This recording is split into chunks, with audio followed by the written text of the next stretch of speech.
Hello again, my avid readers. I've missed you guys very much. Today, I want to pick up with a series that I started a while back, and that's the post-apocalyptic New World series. I don't know if you guys remember that one, but it's pretty good starting out. It's by G. Michael Hopf, and the book 2 that we're going to be covering today is called The Long Road. Now, let's just jump right in and do the summary. As always, spoiler free. I don't do spoilers on this channel. I hate when people spoil books for me, and I will do my very best to never do that to you guys. So, this book picks up right where the first one left off, and it's with Gordon and his family. So, timeline wise, we're about 6 weeks after the super EMP went off, and Gordon and his family are traveling with a bunch of folks that we met from the first book. A lot of the same from the end. I actually think there might be one or two new people, but yeah, basically Gordon's traveling caravan trying to get to Idaho to a safe place. This book actually, timeline wise, only covers about 2 weeks in the events. Many of the chapters will have a date above them, and it covers 2 weeks of time within the book. So, actually, not a big chunk of time, but I think it's important to note because the book actually moves pretty quickly, and it's nice to keep perspective that it actually only is 2 weeks. And this book, again, like the first one, jumps perspectives. You'll go through Gordon and his family, and then the president and the military who are in the bunker in Colorado. And then it will switch to Sebastian, who I hope you guys remember is Gordon's brother. And then it actually switches to present day with Haley, who is Gordon's daughter. So yay, she makes it out in the end. That's not a spoiler. Anybody who's read the book knows. Clearly, she makes it out alive. So basically, in this book, just a brief little recap of that: Hunter and Gordon get captured, and this book covers the time in which they're captured and the events basically going around that and other places at the same time. With that being said, let's go over what I did like about this book. And as I said in the first one, Gordon, main character, still he's a 10 out of 10. I really like that he does a good job of trying to protect his family, and he does a good job of trying to protect the people in his caravan too. Clearly, he feels a sense of responsibility towards all of these people, not just his family. And if this were a real life situation, which thank God it's not, I would follow somebody like him. I feel like he is their best chance at survival and making it out alive and safely. And I think he is, because he's a natural born leader, he would be a person that I would follow to safety and listen to. I think the fact that a lot of people in the book question his judgment, I think they're really stupid. And maybe that's just because I'm sitting on the outside and I see all the things going on in the book, and I know he's doing the right things most of the time. But I think he clearly is the one that has the best survivalist skills, and to think they know better when these people like have no formal training or anything like that, it just gets super annoying. And I wish he'd put them in their place more often. But Gordon, still great character. I also think the book still is doing a really good job at attempting to stay realistic. The series is, as sad as it is, painting a very bleak picture, and it's not hard to imagine all of the horrible, tragic things really happening. I know society fell apart very quickly, and I think the book does a pretty good, sad job of explaining just how quickly it fell apart and how awful people really decided to be.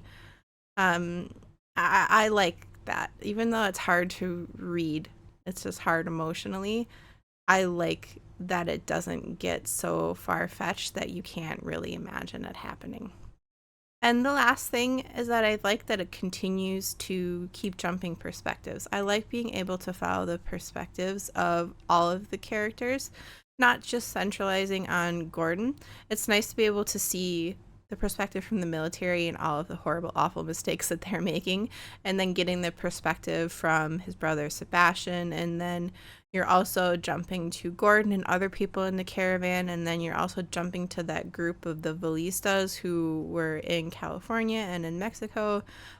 Jumping between perspectives keeps it interesting, and it really lets you see the bigger picture of everything that's going on everywhere, not just in the US where the super EMP hit. It's nice to see, well, Mexico didn't get hit, so what's happening in Mexico because they're fine. I liked that a lot. But always, there's things about books I don't like. This book is very heavy, and I am talking very emotionally heavy. I won't tell you who or when or what or why. All I will say is there is a death in this book that I thought was completely unnecessary, and it was very, very sad. I did not like that. Who does? You get invested in characters and you don't like seeing characters go. I did not like how emotionally heavy this book was, but I understood the need for it in relationship to the story and what kind of genre of book it is. But the realism paints a really bleak picture.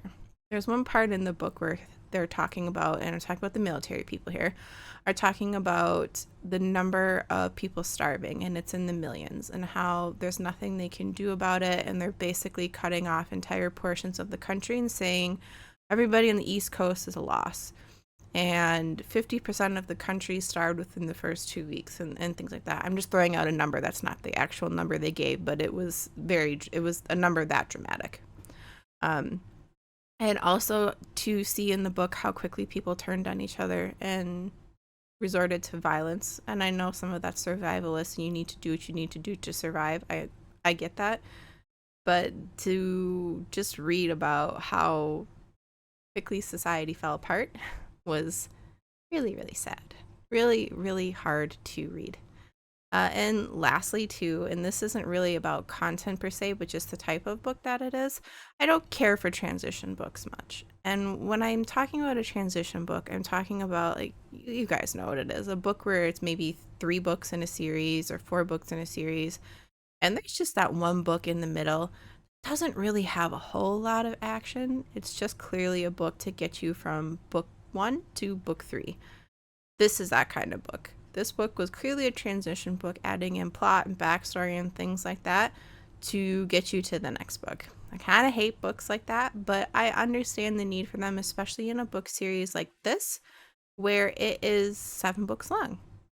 So I get it. I get it. Do I like it? No, but I get it. With all that being said, my rating. I'm only going to give this book 2 out of 4 hearts. Now, I am invested in this series, and I am going to read it through to the end. My brother actually read this series first, and he's the one that gave it to me and told me to stick it out. He said that it does get a lot better. So I believe him. I'm going to take him at his word for it, and we're going to continue on with it. But I can't rate this book any higher just because it was a really depressing read, and when I actually finished the book, it didn't leave me feeling good. I was really bummed out when it was done, and I really didn't enjoy that.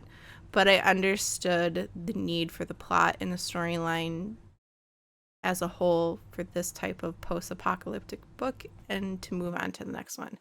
So I get it, but I didn't like it. But it has done a good job of making me want to see what's next because I am hoping for a happy ending for Gordon and his family. So in that respect, I guess the depressing nature of it has made me want to keep going in hopes that it gets better. But with that being said, we will move on to the next book very soon. The next one in this series is Sanctuary, and I will give my honest review of that as soon as I finish it. Until next time, I will see you guys very soon.